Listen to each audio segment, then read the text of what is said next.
Hello বন্ধুরা, the garden life চ্যানেলে তোমাদের আরও একটি নতুন ভিডিওতে স্বাগত। এখন যেহেতু শীতকাল এবং শীত খুবই অল্প পড়েছে, সেই কারণে আমি শীতের কিছু গাছ আমি আমার ছাদ বাগানে লাগাতে চলেছি। নার্সারি থেকে কিছু শীতের গাছ আমি সংগ্রহ করে নিয়ে এসেছি।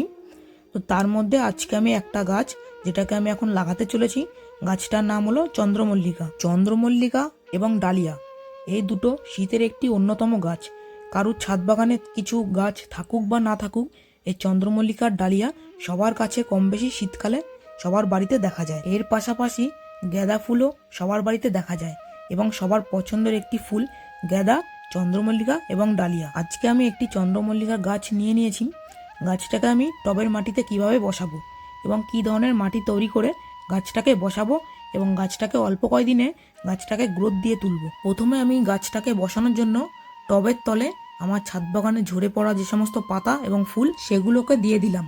তারপরে কিছুটা মাটি এবং মাটির সাথে আমি যেটা আমার নিজস্ব তৈরি জৈব সার, এবং সেই চাইলে তোমরা সেই জৈব সার বানানো ভিডিও আমার চ্যানেলে রয়েছে, তোমরা গিয়ে দেখতে পারো লং ভিডিওতে। মাটির সঙ্গে সেই জৈব সারটিকে খুব ভালোভাবে মিশিয়ে নিলাম।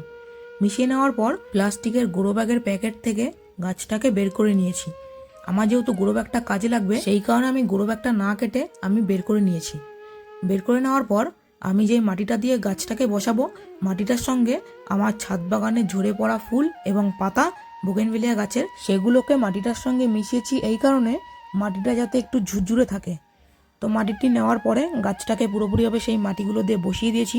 তো তোমরা ভিডিওর মাধ্যমে দেখতেই পারছো। বন্ধুরা, শীতের গাছ করার ক্ষেত্রে তোমাদের একটা জিনিস মাথায় রাখতে হবে, শীতের গাছ যেখানে বসাবে সেখানের মাটিটা যেন একটু ঝুরঝুরে হয়। দেখো বন্ধুরা, একটি 8 ইঞ্চির টবে আমার গাছটা পুরোপুরিভাবে বসানো কমপ্লিট হয়ে গিয়েছে এবং বসানোর পরে গাছটাকে ঠিক এরকম দেখতে লাগছে। গাছটাকে যখন পিঞ্চিং করে করে যখন ঝাঁকড়া করব, তখন এই টবটার সাথে গাছটাকে খুব সুন্দর লাগবে এবং সেটাও আমি তোমাদেরকে ভিডিওর মাধ্যমে দেখাতে থাকবো।